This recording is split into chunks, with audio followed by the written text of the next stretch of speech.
Hi, అందరికీ నమస్కారం అండి. Welcome back to Sharath updates YouTube channel. Telangana Aasara పింఛన్లు 4,000 అలాగే 6,000 ఆసరా పింఛన్లు అందించే తేదీలు ఇవి.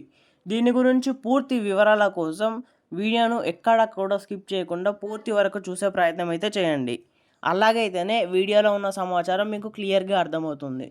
అలాగే వీడియో ఖచ్చితంగా లైక్ చేయండి. లైక్ చేసి ఇలాంటి ఇన్ఫర్మేషన్ మీకు అందివ్వడానికి నాకు మోటివేట్గా ఉంటుంది.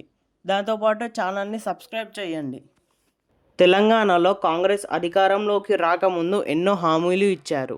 ఈ హామీల అమలు మేరకే ప్రస్తుతం రేవంత్ రెడ్డి ప్రభుత్వం పనిచేస్తుంది. దీనిలో భాగంగానే 6 గ్యారంటీలను అమలు చేస్తున్నారు. దీనిలో దాదాపు చాలా వరకు పథకాలను ప్రారంభమయ్యాయి. ఇంకా కొన్ని పథకాలను ప్రారంభించలేదు ప్రభుత్వం. వాటిని కూడా త్వరలోనే ప్రారంభిస్తామని అధికారులు కూడా తెలుపుతున్నారు.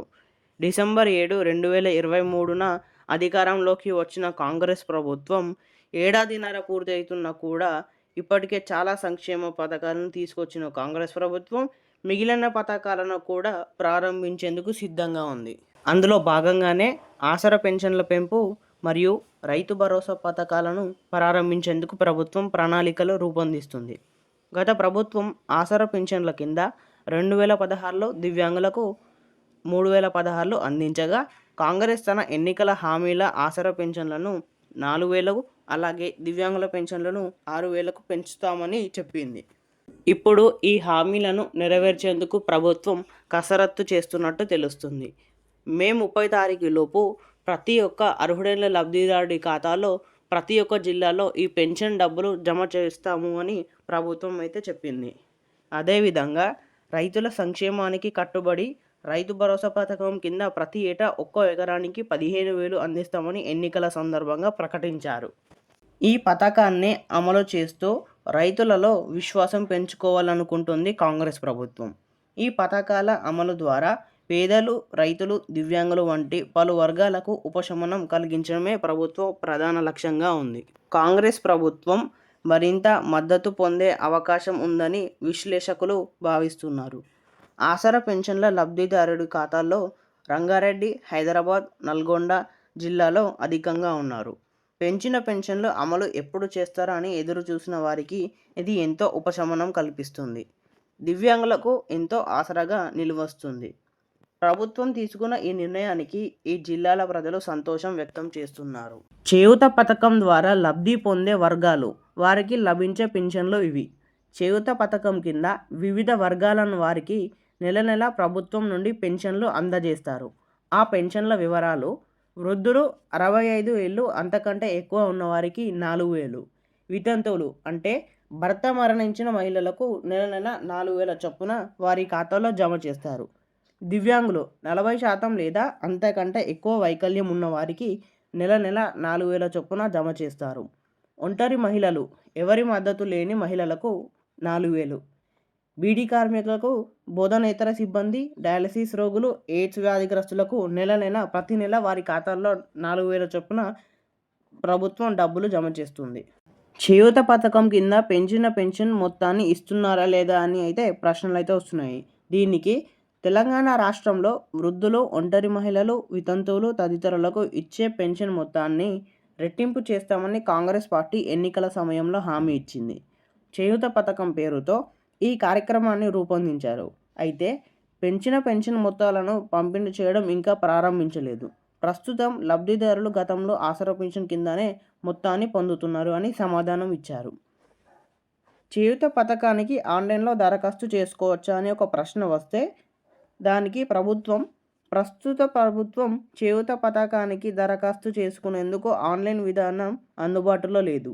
చేయూత పథకానికి సంబంధించిన దరఖాస్తు ఫామ్లను ప్రజాపాలన కేంద్రాలు, గ్రామ పంచాయతీ మండలాలు, మండల పరిషత్ కార్యాలయం, మున్సిపల్ కార్యాలయాల నుండి ఈ ఫామ్లు అయితే పొందవచ్చు.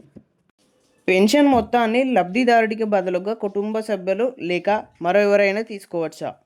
కొన్ని ప్రత్యేక పరిస్థితుల్లో అధికారుల అనుమతితో లబ్ధిదారుడికి బదులుగా కుటుంబ సభ్యులు పెన్షన్ తీసుకునేందుకు అనుమతి ఇస్తారు. సాధారణంగా అయితే లబ్ధిదారుడు స్వయంగా పెన్షన్ తీసుకోవాలి. పెన్షన్ పంపిణీ చేసిన అనంతరం లబ్ధిదారుడి నుండి ప్రభుత్వ సిబ్బంది వేలిముద్రలు కూడా సేకరిస్తారు. వరుసగా 3 నెలల పాటు లబ్ధిదారుడు స్వయంగా పింఛన్ తీసుకోకపోతే పథకం నుండి తొలగించే ప్రమాదం కూడా ఉంది. అక్రమాలను అరికట్టడం, జవాబుదారీతనం, లబ్ధిదారుడి భద్రత కోసం ప్రభుత్వం ఈ నిబంధనలను విధించింది. చేయూత పథకానికి అర్హతలు ఏమిటంటే, చేయూత పథకానికి దరఖాస్తు చేసుకునేందుకు ఆయా కేటగిరీల ప్రకారం నిర్దిష్ట అర్హతలు కలిగి ఉండాలి. వృద్ధాప్య పింఛన్ అర్హతలు: వయసు 57 ఏళ్ళు అంతకంటే ఎక్కువ ఉండాలి. తెలంగాణ రాష్ట్ర నివాసి అయి ఉండాలి. దరఖాస్తుదారుడు ఇతర ప్రభుత్వ పింఛన్ను పథకాల ద్వారా లబ్ధి పొందుతూ ఉండకూడదు. దివ్యాంగుల పింఛన్ అర్హతలు: వైకల్యం 40% లేదా అంతకంటే ఎక్కువ ఉండాలి.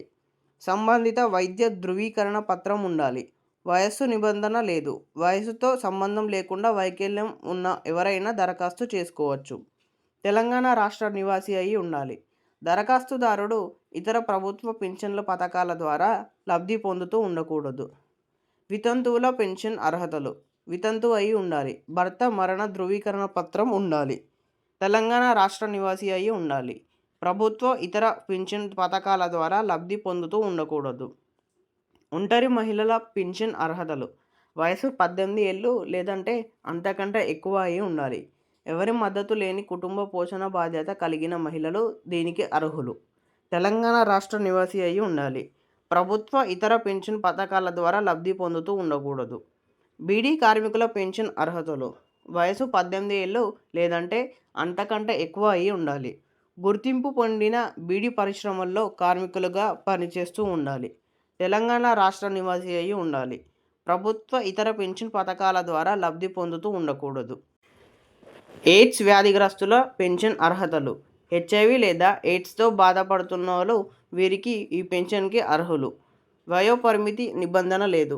తెలంగాణ రాష్ట్ర నివాసి అయి ఉండాలి. ప్రభుత్వ ఇతర పెన్షన్ పథకాల ద్వారా లబ్ధి పొందుతూ ఉండకూడదు.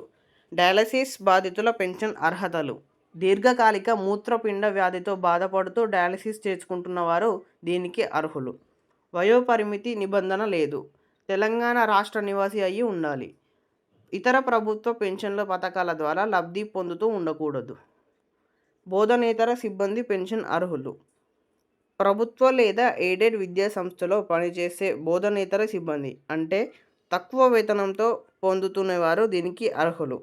వయసు 18 ఏళ్ల నుండి 60 ఏళ్ల మధ్య ఉండాలి. తెలంగాణ రాష్ట్ర నివాసి అయి ఉండాలి. ప్రభుత్వ ఇతర పెన్షన్ పథకాల ద్వారా లబ్ధి పొందుతూ ఉండకూడదు. గమనిక ఏంటంటే, కొన్ని కేటగిరీల ప్రభుత్వం ఆదాయ పరిమితి విధించింది. కాలానుగుణంగా ఈ పరిమితిలో మార్పులు కూడా ఉండవచ్చు.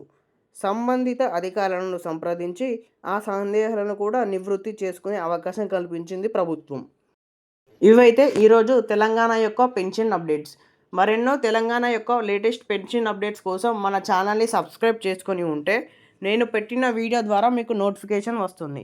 అలాగే వీడియోలో కొంచెమైనా సమాచారం తెలుసుకున్నట్టు అనిపిస్తే వీడియోని ఖచ్చితంగా లైక్ చేయండి.